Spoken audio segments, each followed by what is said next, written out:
여러분 안녕하십니까? 의대 증원에 반발한 의사들의 집단 행동이 시작됐습니다.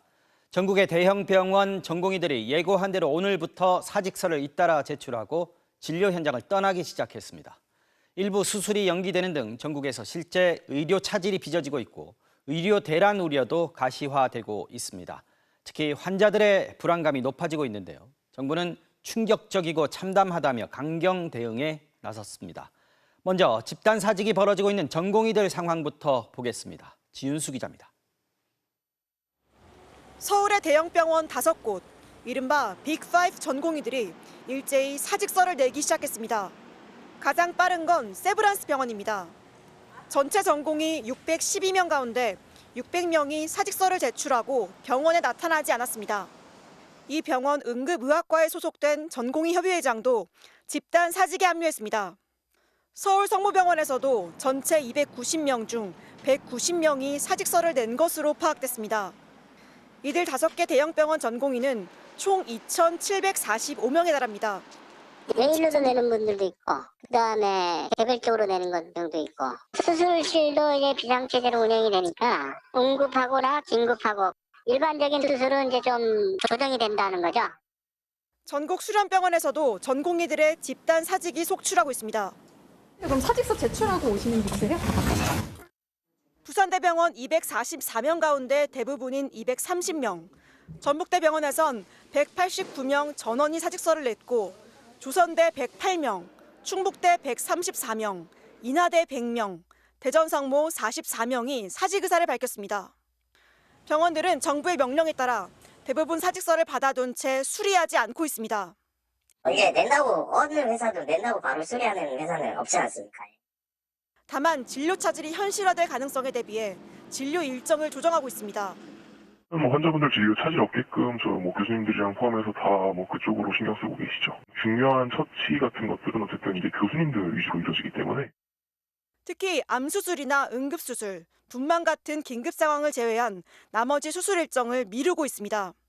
삼성 서울병원의 경우 내일 예정된 수술의 30%를 취소한 것으로 전해졌습니다.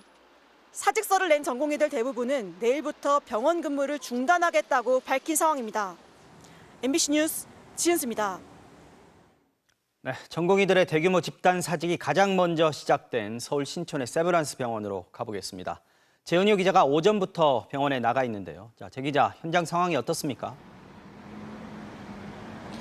네, 신촌 세브란스 병원입니다. 이곳에선 오늘 오전 소아청소년과 전공의들을 시작으로 종양내과, 정형외과 등 필수 의료과 전공의들이 사직서를 내고 근무를 중단했습니다.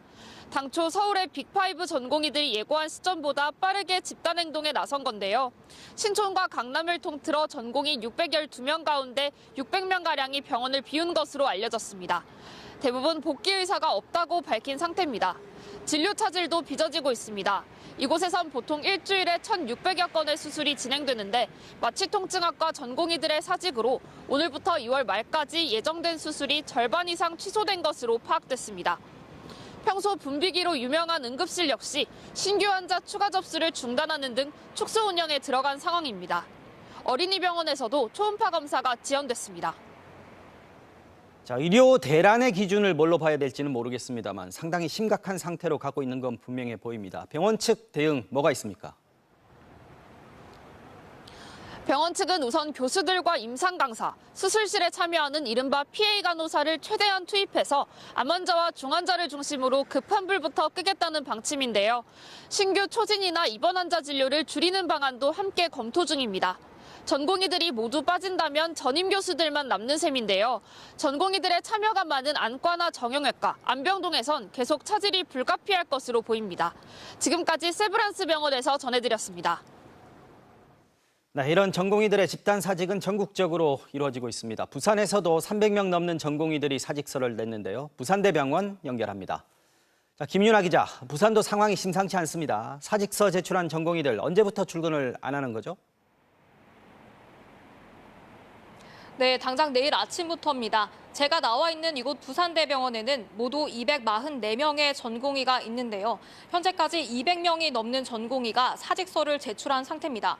당장 내일 아침부터 80%가 넘는 전공의가 출근하지 않을 것으로 예상됩니다. 나머지 전공의들도 추가로 사직서를 내는 등 단체 행동에 들어갈 가능성이 높은 상태입니다. 나머지 병원들도 비슷한 상황입니다. 양산 부산대병원에서는 전공의 160여 명 가운데 60%가 넘는 100여 명이 사직서를 제출했고, 동아대병원에서도 130여 명 가운데 90명이 사직 의사를 밝혔습니다. 고신대병원과 인제대 백병원 전공의들도 파업에 동참하기로 가닥을 잡은 것으로 알려졌습니다. 당장 전공의 대신 교수들이 중환자실과 응급실 근무를 서는 대책이 나오고 있지만 사태가 장기화될 경우 의료 공백은 불가피할 것으로 보입니다. 당장 오늘도 양산 부산대병원에서 탈장으로 급히 수술이 필요한 3살 아이의 수술이 3주 뒤로 연기됐습니다. 오늘 병원 로비에는 암 환자나 계속 진료가 필요한 난치성 질병 환자가 많았는데요. 몸 상태가 안 좋아 급히 병원을 찾았을 때 진료를 못 보게 되는 건 아닐지, 대체 진료를 어디서 받을 수 있는지 알아보면서 불안감을 토로하는 분들이 많았습니다. 부산시는 일단 부산의료원과 부산보훈병원 등 공공의료원 4곳의 진료 시간을 연장하고 준중증 환자들은 부산 지역 25개 종합병원으로 분산해 진료받을 수 있도록 조치하겠다고 밝혔습니다. 수술이나 진료가 가능한 병원을 찾으려면 051-119, 119 안전신고센터로 전화하시면 안내를 받을 수 있습니다. 이런 가운데 부산대와 동아대 1000명에 달하는 의대생들도 내일 집단 휴학계를 제출하며 전공의 집단 행동에 대한 지지에 나설 예정입니다. 지금까지 부산대병원에서 MBC 뉴스 김윤아입니다. 네, 전공의들의 빈자리가 큰 만큼 진료 차질은 이미 시작됐는데요. 당장 일손이 모자라 응급실은 대기 환자가 늘다 못해 환자를 못 받는 지경에 이르기도 했고, 수술을 기다리던 환자들은 수술 일정이 밀리거나 다른 병원으로 옮길 것을 권유받는 상황이 잇따르고 있습니다. 유서영 기자가 현장을 취재했습니다. 수도권 대형 병원 가운데 전공의들이 가장 많이 떠난 서울 세브란스 병원. 유일한 생명줄인 장기 이식 수술마저 기약 없이 미뤄지고 있습니다.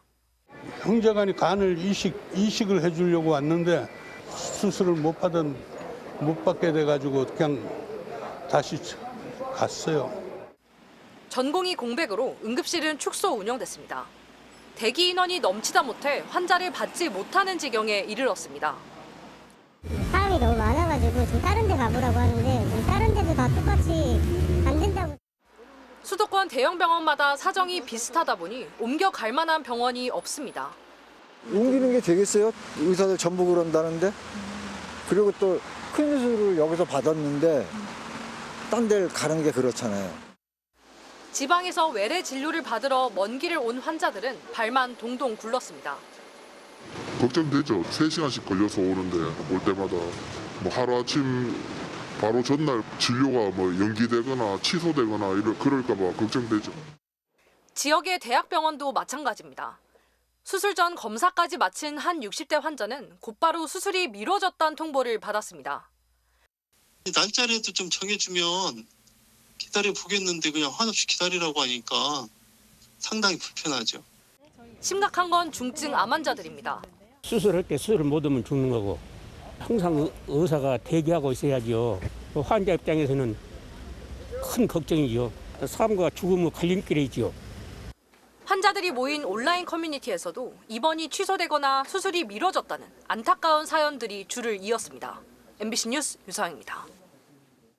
정부는 빠르고 강경하게 대응하고 있습니다. 전공의들에겐 진료 유지 명령과 업무 복귀 명령을 잇따라 내렸고, 필요할 경우 체포와 구속 수사에 나서겠다고 경고했습니다. 정부는 또 대규모 의료 차질에 대비해 비상 진료 체계를 거듭 점검했습니다. 김세영 기자가 보도합니다. 정부는 전국 221개 수련병원의 전공의를 대상으로 즉각 진료 유지 명령을 발령했습니다.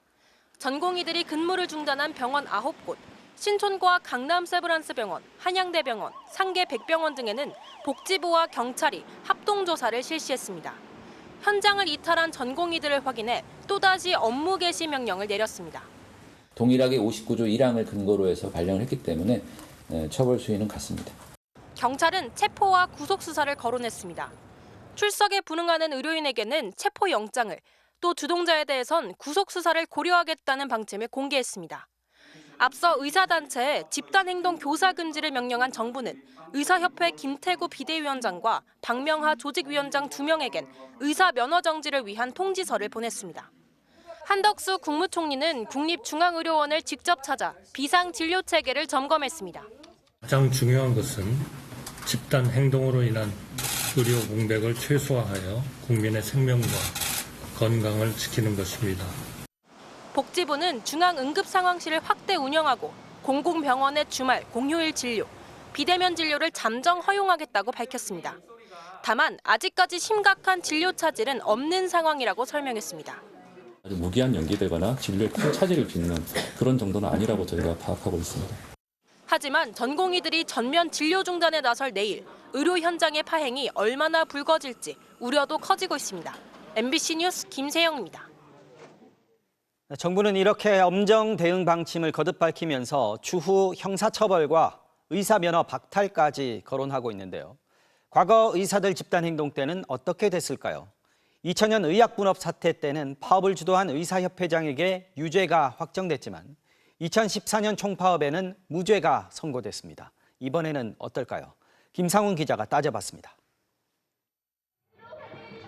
지난 2000년 병원의 의약품 조제를 금지하는 의약분업 정책이 추진되자 의사들은 처음 집단으로 메스를 내려놨습니다. 1년 새 5차례 집단 휴진했는데 참여율은 최대 90%에 달했습니다. 재판에 넘겨진 김재정 전 의협회장에게 법원은 국민 생명과 건강이 위협받는 등 엄청난 고통을 겪었다며 유죄를 확정했습니다.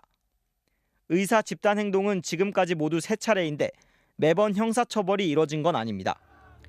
2014년 원격 의료 허용에 반발한 총파업 당시 노한규 의협회장도 기소됐지만 7년 만에 무죄가 확정됐습니다. 유무죄를 가른 건 강제 참여였는지 자율적인 휴진이었는지 여부였습니다. 당시 파업에 돌입할지 투표로 결정한 뒤 실제 참여는 각 의사들 결정에 맡겼습니다. 법원은 의사들이 자율적으로 휴진을 결정했고 불참해도 불이익은 없었다며 위법한 집단 행동으로 인정하지 않았습니다.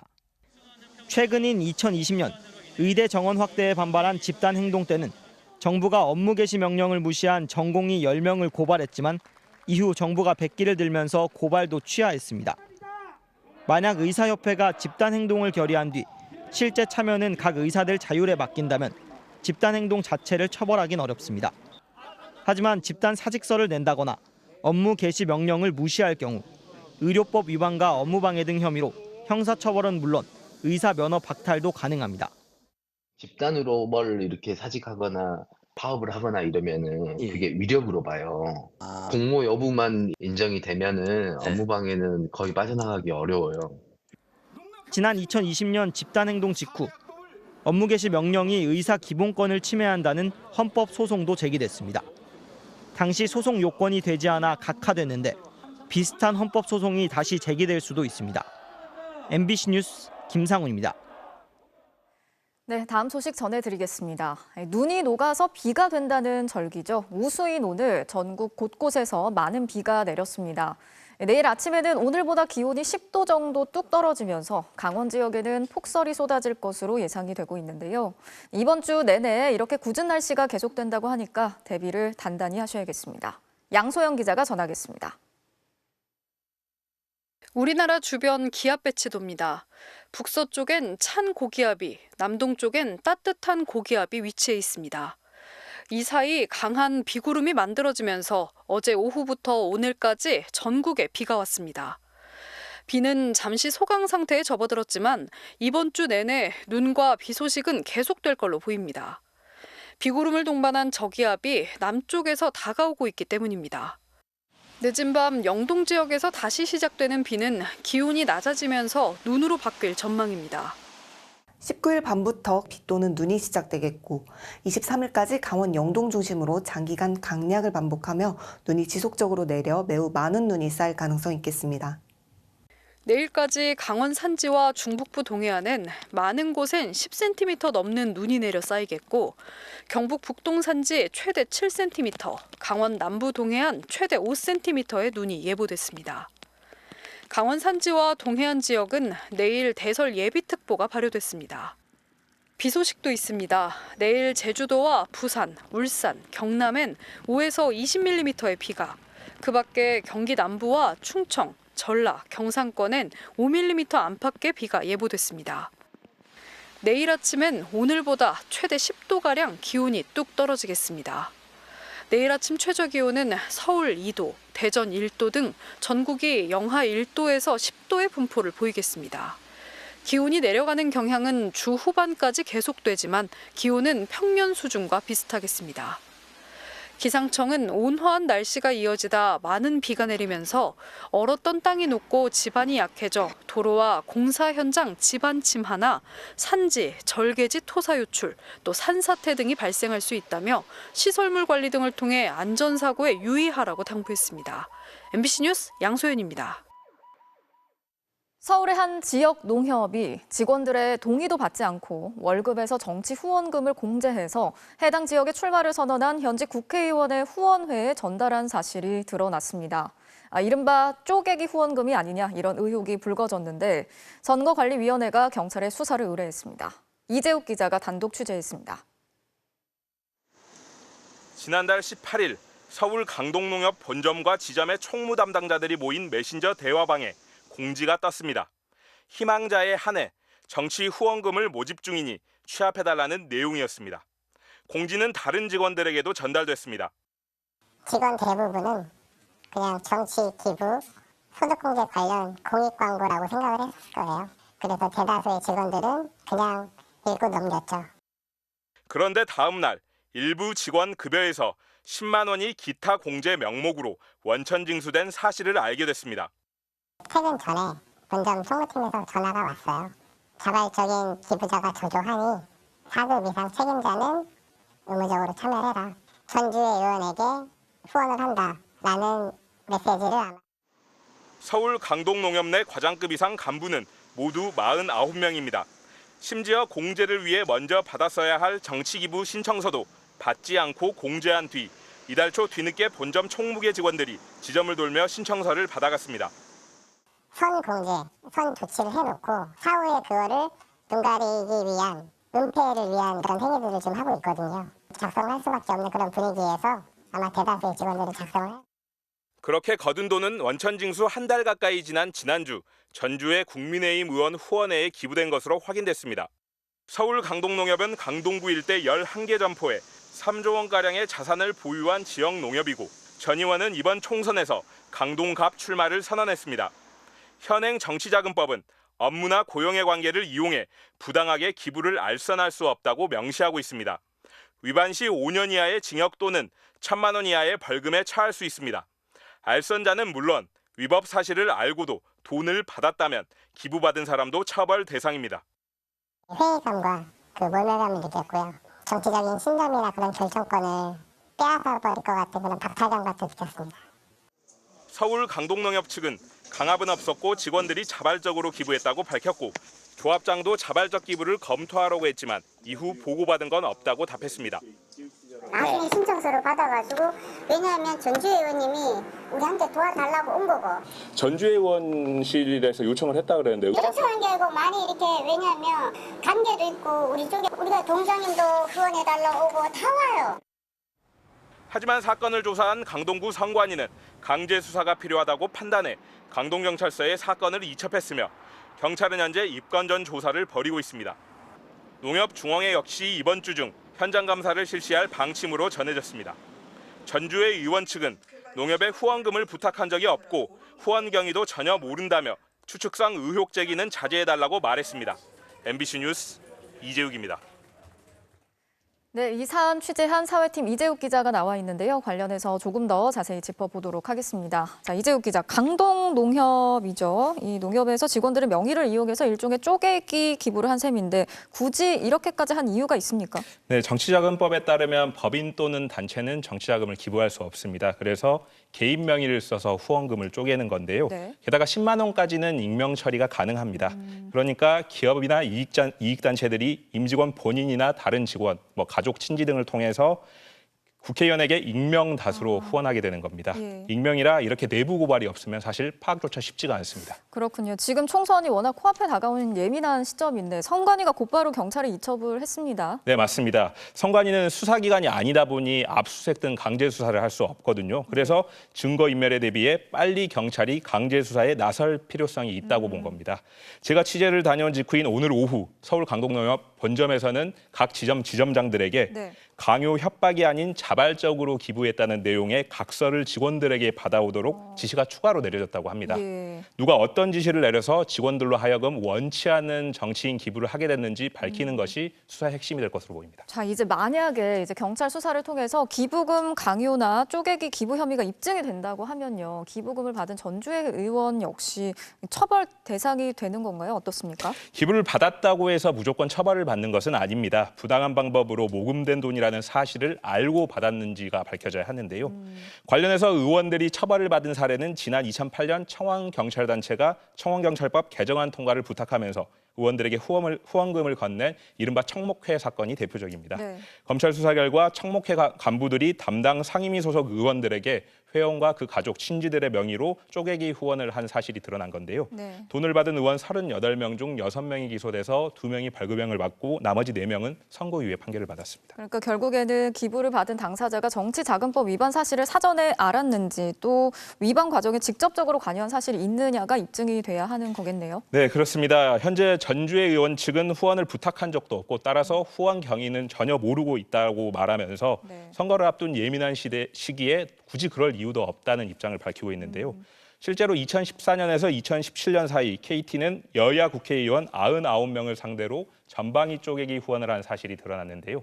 법인과 관련된 임원들은 유죄 판결을 받았지만 의원들은 처벌을 받지 않았습니다. 이 부분 역시 앞으로 수사에서 밝혀야 할 것으로 보입니다. 네, 여기까지 듣겠습니다. 이 기자 잘 들었습니다.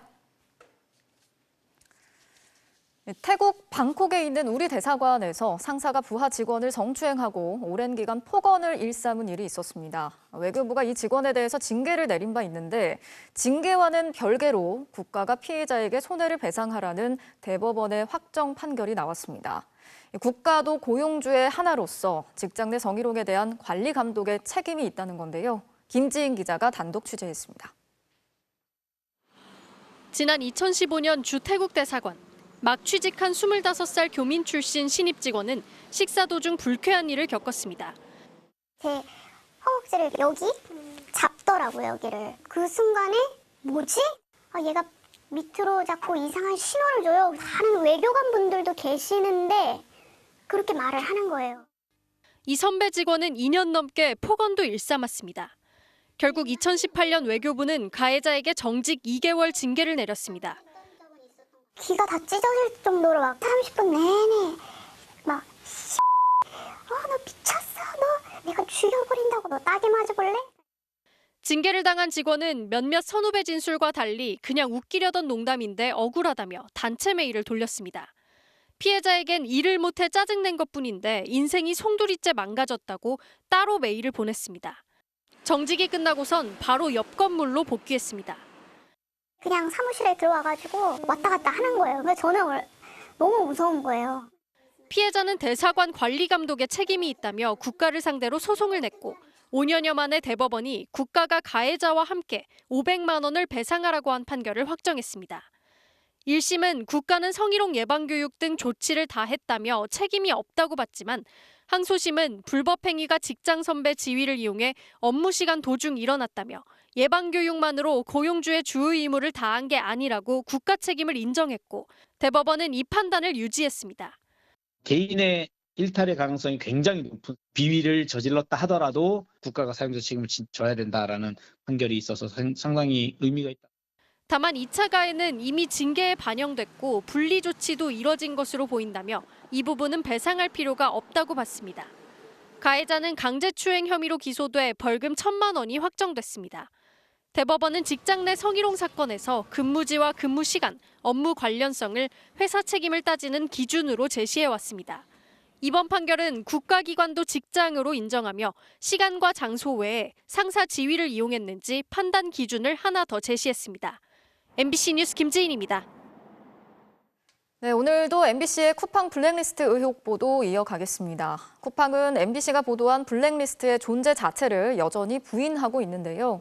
하지만 쿠팡에서 근무했던 인사 담당자들은 문제 리스트가 분명 존재했고 이는 명백한 블랙리스트라고 증언하고 있습니다.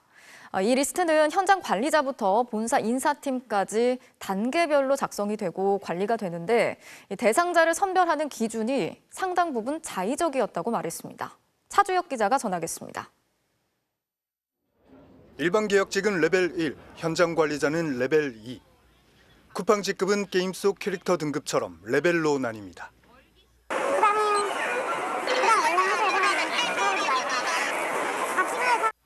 일손이 느려도 화장실에 자주 가거나 오래 있어도 찍힙니다.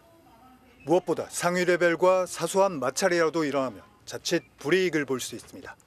신규 무슨 프로모션 그걸 걸더라고요. 원래 일당에서 막 5만 원 더 주고 또 어떤 날은 7만 원 더 주고 그게 안 들어온 거야 나중에. 그래서 내가 그거 따졌죠.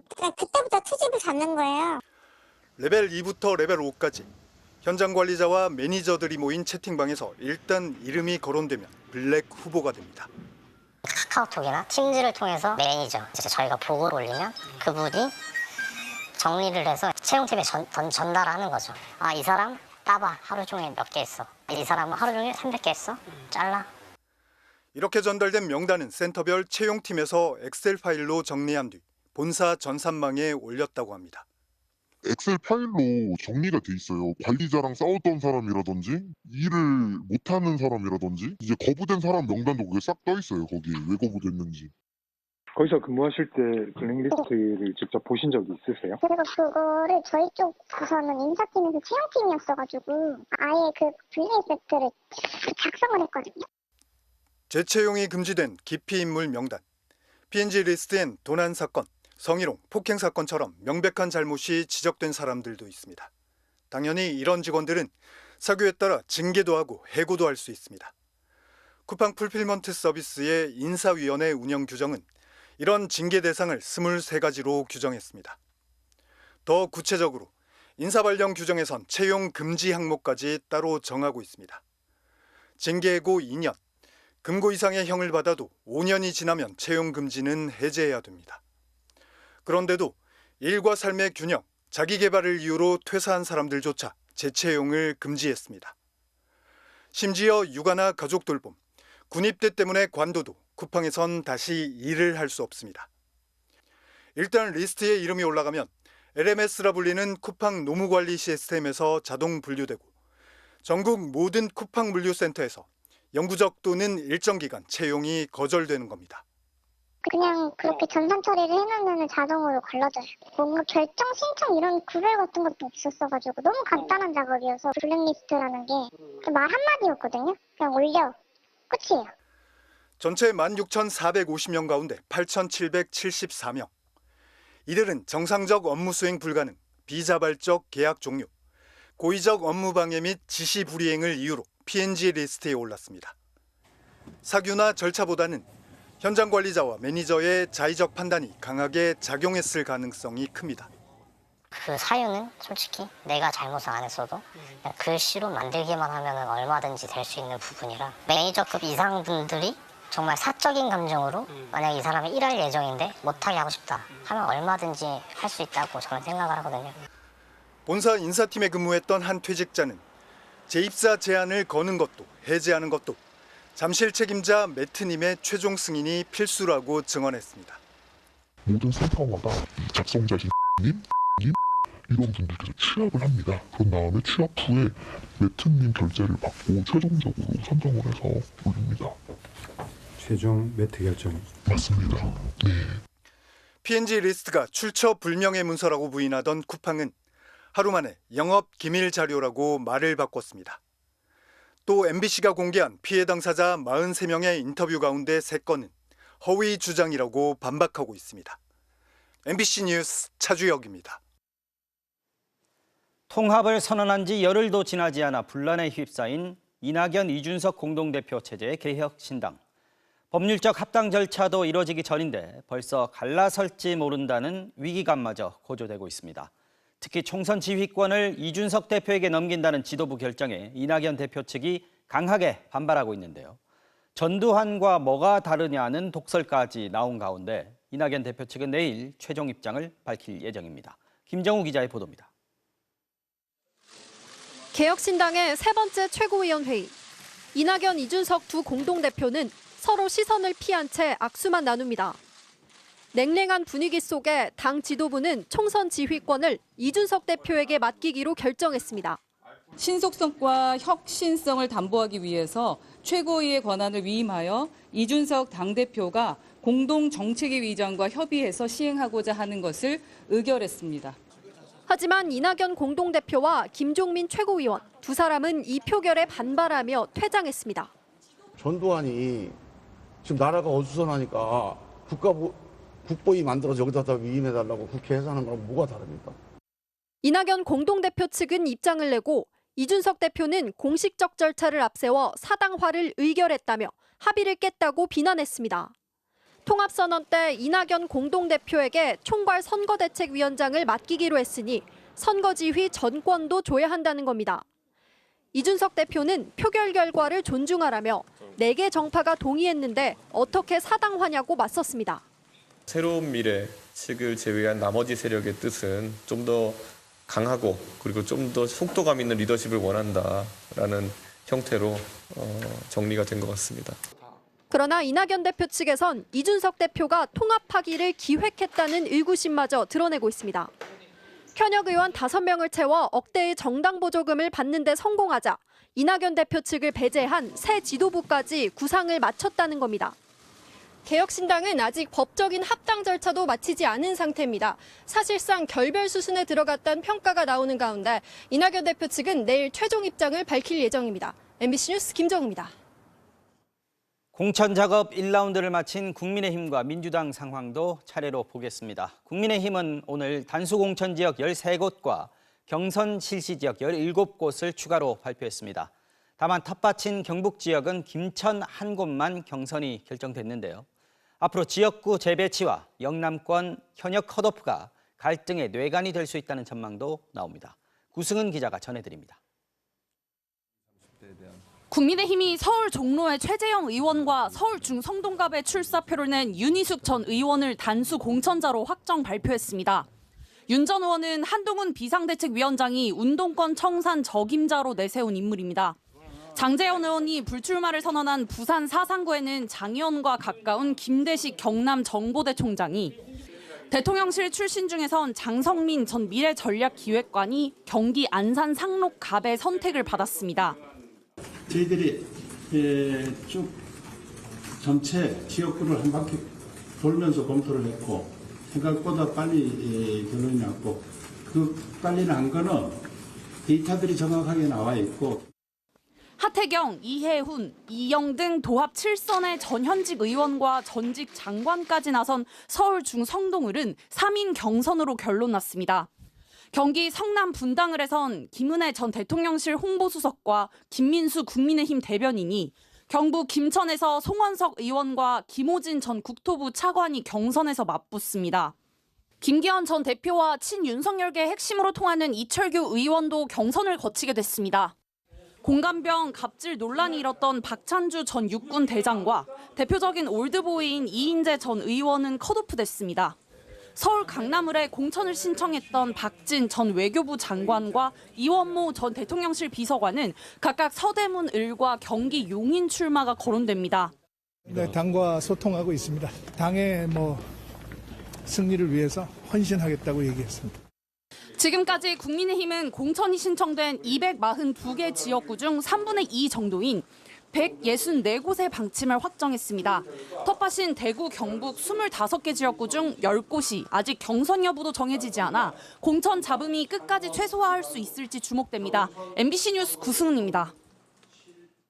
민주당은 공천 탈락이 유력한 현역 의원 하위 평가자 20%, 31명에게 통보가 시작됐는데요. 이 가운데 4선의 김영주 국회 부의장이 모멸감을 느낀다며 즉각 탈당을 선언했습니다. 또 일부 지역구에서 비이재명계 현역 의원의 이름을 빼고 여론조사를 한 것으로 알려지면서 이른바 공천 물갈이를 놓고 당내 갈등이 본격화되고 있습니다. 신준명 기자가 보도합니다. 국회 부의장을 맡고 있는 4선 김영주 의원이 의정활동 하위평가 20% 통보를 받았다며 민주당 탈당을 선언했습니다. 저를 반명으로 낙인 찍었고 이번 공천에서 떨어뜨리기 위한 명분으로 평가 점수가 만들어졌다고 판단합니다. 민주당은 이재명 대표의 사당으로 전락했다며 민주당이 잘 되길 바라지만 이재명을 지키지는 않겠다고 맹비난했습니다. 하위 평가를 받은 현역 의원들은 경선에서 최대 30%까지 감점을 받아 공천 탈락 가능성이 높습니다. 31명이 대상인데 명단은 공개하지 않았습니다.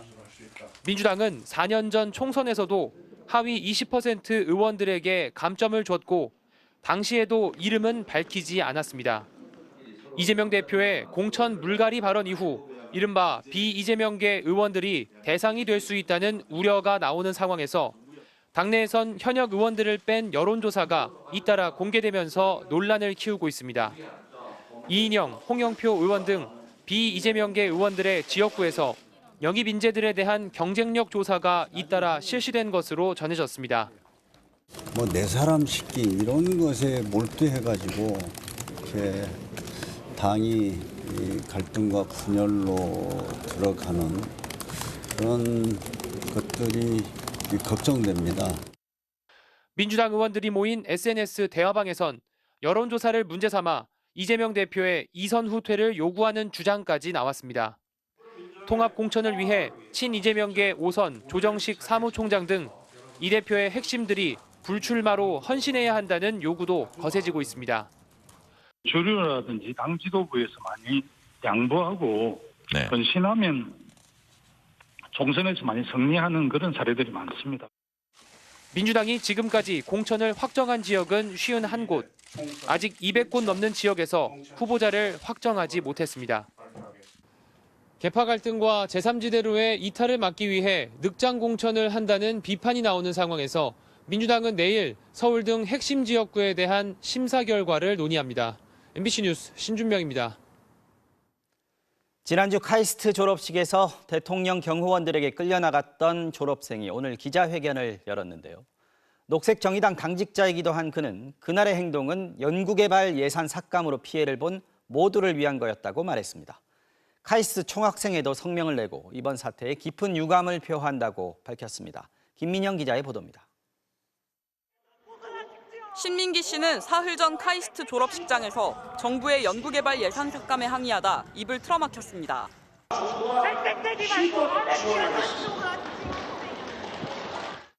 신 씨는 졸업생 신분으로 위장한 경호처 직원들에게 온몸이 들린 채 식장 밖으로 쫓겨났습니다. 신 씨는 오늘 카이스트 석사과정 졸업생이자 정의당 대전시당 대변인 신분으로 기자회견에 섰습니다. 자신의 목소리는 예산 삭감으로 피해를 본 모든 분들을 위한 것이라고 했습니다. 녹색정의당 대전시당의 대변인으로 활동을 했다. 그 사실이 전혀 제 의견을 낙인 찍고 할 수 있는 근거가 되지 않는다고 생각을 합니다. 지난달 진보당 강성희 의원 역시 온몸이 들려서 쫓겨나갔습니다. 이러시면 안 됩니다, 대통령님. 국정 기조를 바꾸셔야 됩니다.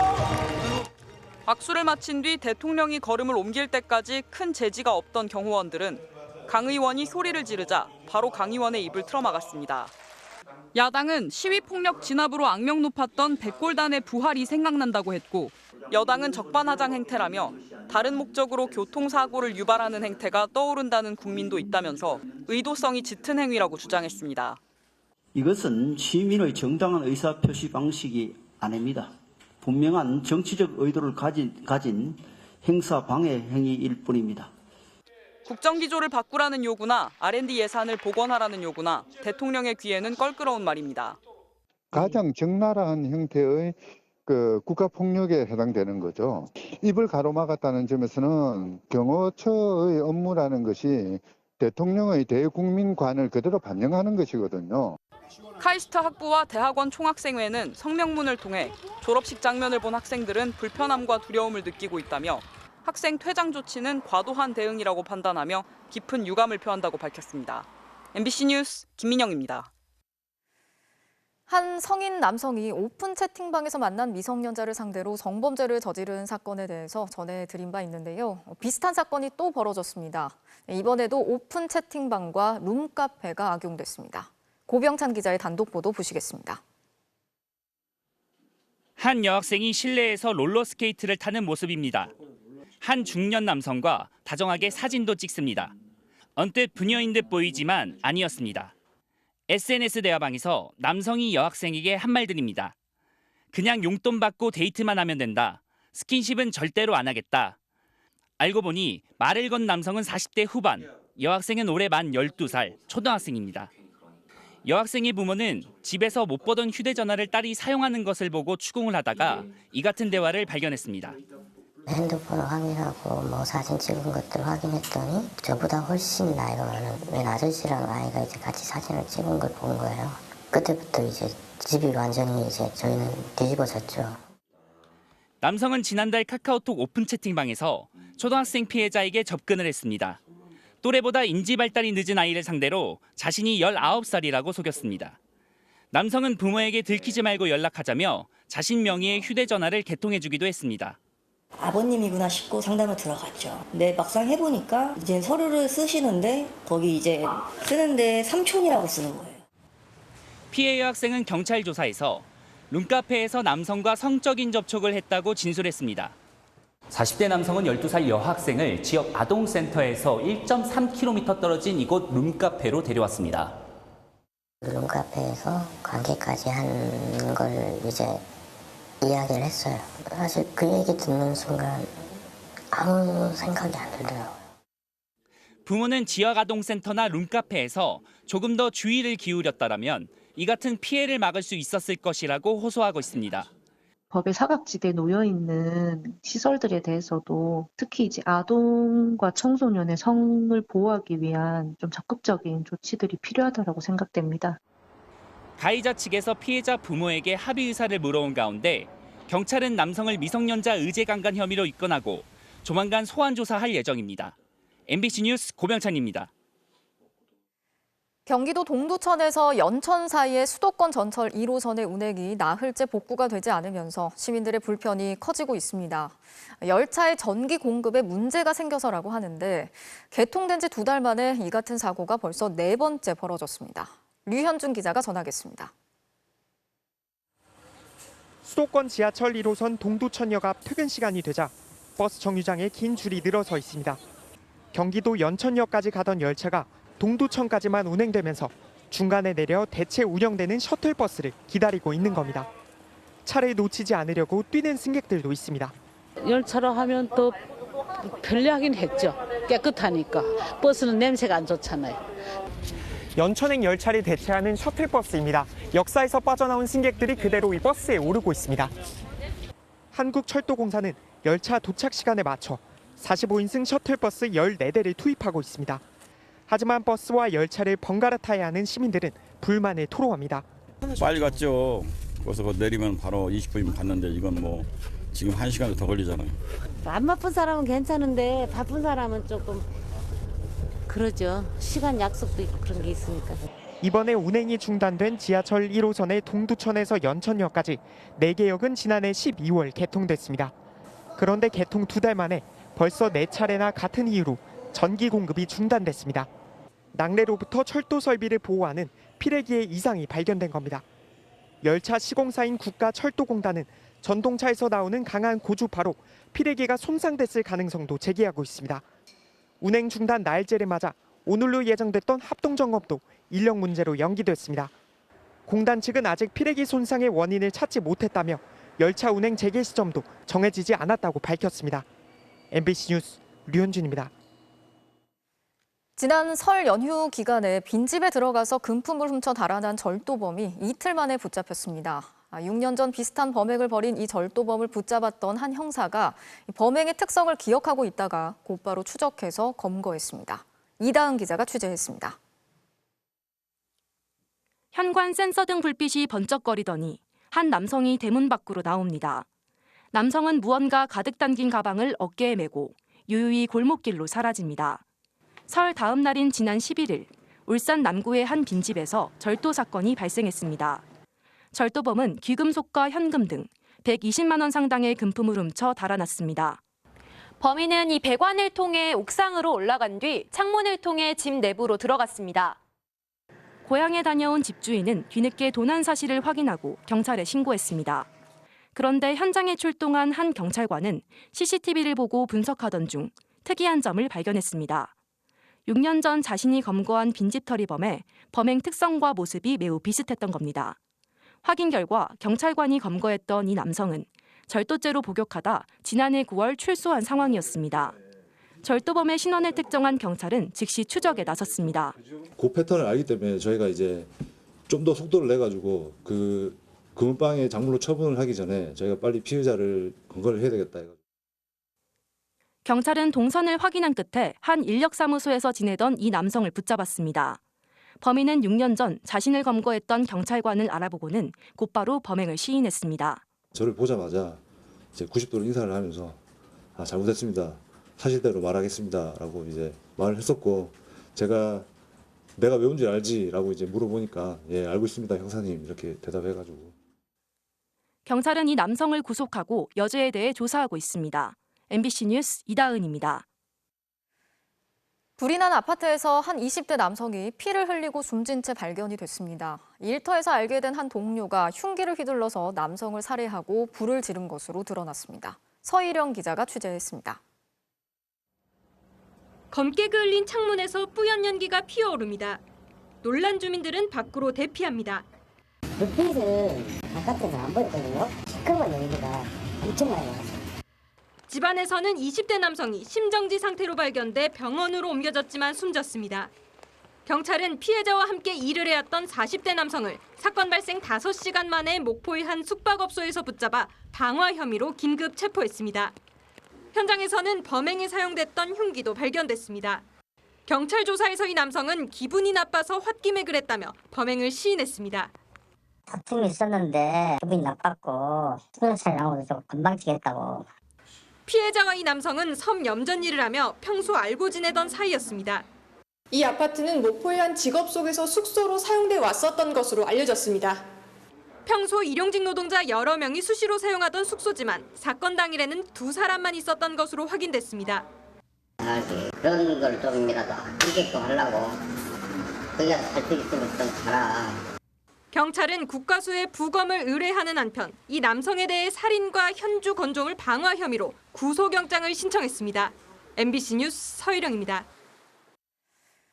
지난주 교도소에서 갑자기 사망한 푸틴 대통령의 최대 정적 알렉세이 나발니의 사망 하루 전날 영상이 공개가 됐습니다. 공개된 영상에서 나발니는 웃으면서 농담을 하기도 했는데요. 그의 갑작스러운 죽음에 의문이 더 커지고 있습니다. 이지성 기자가 전하겠습니다. 돌연사 하루 전 알렉세이 나발니의 모습입니다. 다소 마르긴 했지만 아픈 사람이라고는 생각할 수 없을 만큼 활기가 있습니다. 지난 15일 법정에 화상으로 출석한 나발니는 호쾌하게 웃으며 판사에게 농담도 던졌습니다.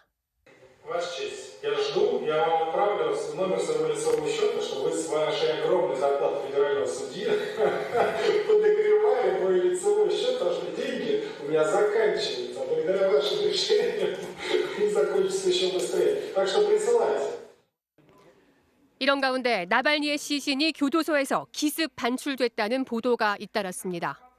러시아 독립매체 메디아조나는 시베리아 라이브캠을 분석한 결과 교도소 호송 차량이 한밤중에 나발니의 시신을 45km 떨어진 살레하르트 마을 병원으로 옮겼을 가능성이 크다고 보도했습니다. 라트비아의 독립매체 노바야 가제타 유럽도 익명의 제보자를 인용해 살레하르트 병원에 나발니의 시신이 안치돼 있으며 몸에서 여러 개의 멍자국이 발견됐다고 전했습니다. 다만 해당 병원을 찾아간 나발니의 어머니는 시신이 없다는 답변만 들었다고 밝혔습니다. 나발니의 타살 의혹이 갈수록 짙어지면서 과거 푸틴의 정적들이 의문사한 사례도 주목을 받고 있습니다. 반 푸틴 활동을 해온 전직 러시아 스파이는 홍차를 마신 뒤 사망했고 야권 지도자 안나 폴리트콥스야카와 친서방 성향의 보리스 nem초프 전 총리는 괴한들의 총격에 숨졌습니다. 욕실에서 숨진 채 발견된 재벌도 있었고 우크라이나 전쟁에서 반기를 들었던 프리고진 역시 비행기 추락으로 의문사했습니다. MBC 뉴스 이지선입니다. 대만 해역에서 검문을 피해 달아나던 중국 어선이 전복되면서 어민 2명이 숨진 사건을 놓고 중국과 대만의 갈등이 고조되고 있습니다. 중국은 대만이 중국의 일부이기 때문에 중국 어선의 조업을 금지할 수 없다면서 사실상 대만 수역의 무력화를 시도하고 나섰습니다. 이 소식은 베이징에서 이혜인 특파원이 전하겠습니다. 중국 해경이 대만의 진먼다오 해역에서 상시 순찰을 시작했습니다. 지난 14일 이곳에서 대만 해경의 단속을 피해 달아나던 중국 어선이 전복돼 어민 2명이 사망한 데 대한 대응 조치입니다.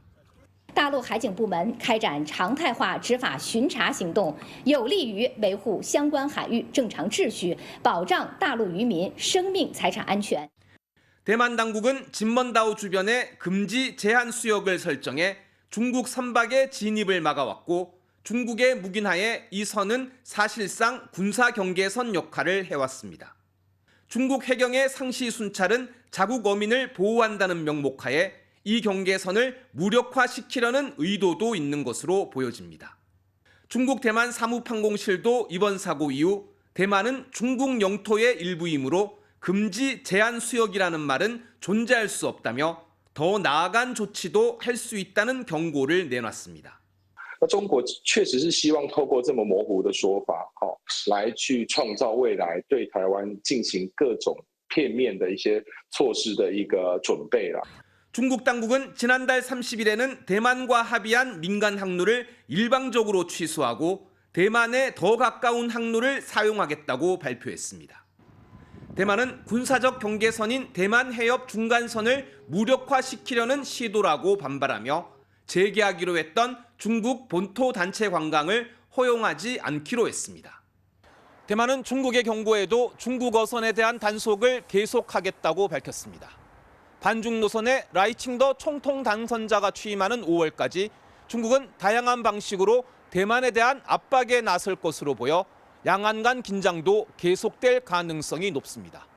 베이징에서 MBC 뉴스 이혜인입니다. 번호판의 위조나 변조 등을 막기 위해서 시행돼 왔던 자동차 번호판 봉인 제도가 폐지가 됐는데요. 정부는 무선 인터넷을 통해서 번호판의 실시간 위변조 확인 등이 가능해짐에 따라서 기존의 스테인리스 봉인 방식을 폐지하기로 했습니다. 다만 후속 대책 마련을 위해서 법 시행은 1년간 유예되고 봉인제가 사라져도 번호판을 차량에 고정하는 방식은 그대로 유지됩니다.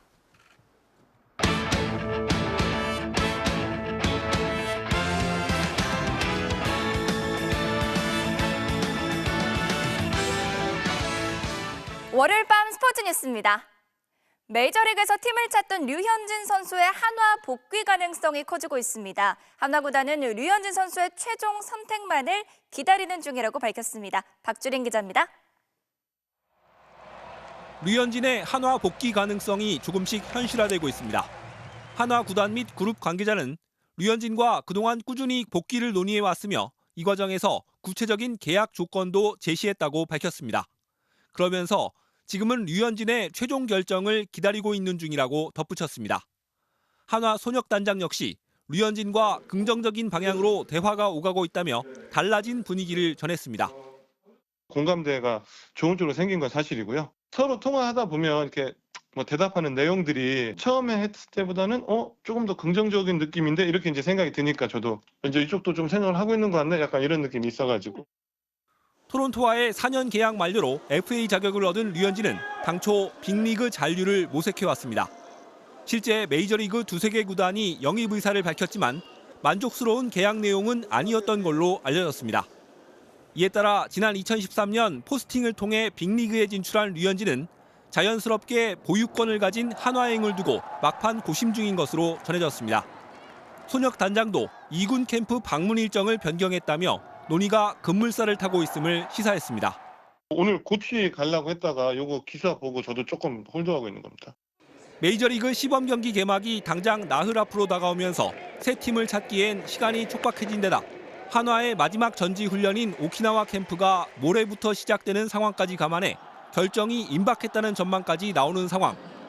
과연 류현진이 12년 만에 한화 유니폼을 다시 입게 될지 관심이 쏠리고 있습니다. MBC 뉴스 박주린입니다. 네, 이렇게 류현진의 국내 복귀 가능성이 높아지면서 올 시즌 한화에 대한 기대감도 커지고 있습니다. 문동주, 김서연, 황준서 등 연관 3인방에 또 베테랑 류현진까지 가세한다면 명실상부한 국내 최고의 투수 왕국으로 국내 야구 판도를 크게 뒤흔들 전망인데요. 호주 멜버른에서 김수근 기자입니다. 한화와 호주 국가대표팀의 연습 경기, 4회 김서연이 마운드에 오릅니다. 최고 구속 156km의 빠른 공에 타이밍을 뺏는 변화구까지 직구와 슬라이더만 던지면서 1이닝을 삼진 2개와 내야 땅볼로 막아냅니다.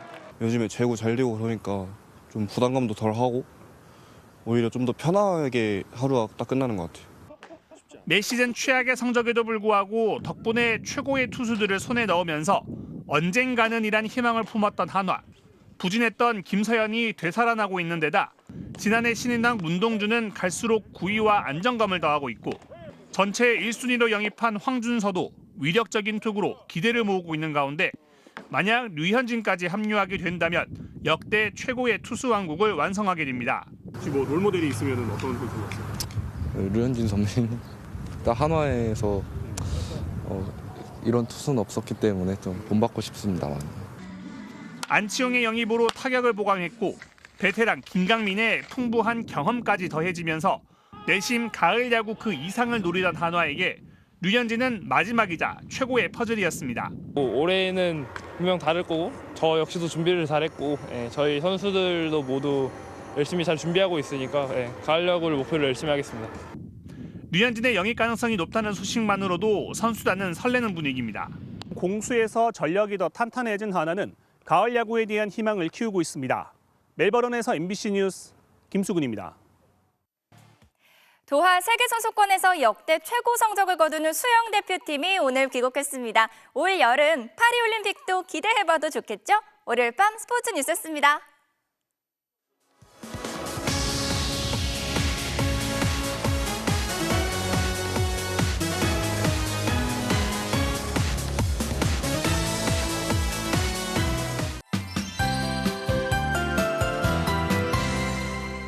네, 오늘 하루 종일 안개 때문에 답답하셨죠? 지금 이 스튜디오 안에도 뿌연 안개가 가득합니다. 오늘 서울은 앞을 내다볼 수 있는 거리가 240m밖에 되지 않았습니다. 기록적인 2월비가 내린 뒤라 지금 대기 중의 수증기가 가득한데요. 어제는 보성의 하루 강우량이 109.9mm로 주로 호남 지방에서 관측 이후 신기록을 세웠습니다. 오늘은 김해가 91.5mm로 경남 지방에서 2월 중순 역대 가장 많은 비가 내렸습니다. 이번에는 폭설이 우려됩니다. 예상 지역은 강원 영동과 경북 동해안이 되겠습니다. 내일부터 긴 시간 많은 눈이 이어지겠는데요. 대설 예비특보가 내려진 강원 영동 지방 중심으로 최고 10cm 이상의 많은 눈이 집중되겠습니다. 내일도 전국 곳곳에서 돌풍을 동반한 비가 오다 그치기를 반복하겠고요. 경상권 해안에는 강풍특보가 내려지겠습니다. 아침 출근길 공기가 오늘보다 쌀쌀해지겠습니다. 서울의 최저 기온이 2도, 대전 1도까지 떨어지겠습니다. 낮 기온은 서울 9도, 대구 8도로 오늘보다 낮아지겠습니다. 모레는 경기 북동부를 비롯한 중부 내륙을 중심으로 많은 눈이 내리겠습니다. 날씨였습니다. 월요일 뉴스데스크 마치겠습니다. 함께해 주신 여러분 고맙습니다.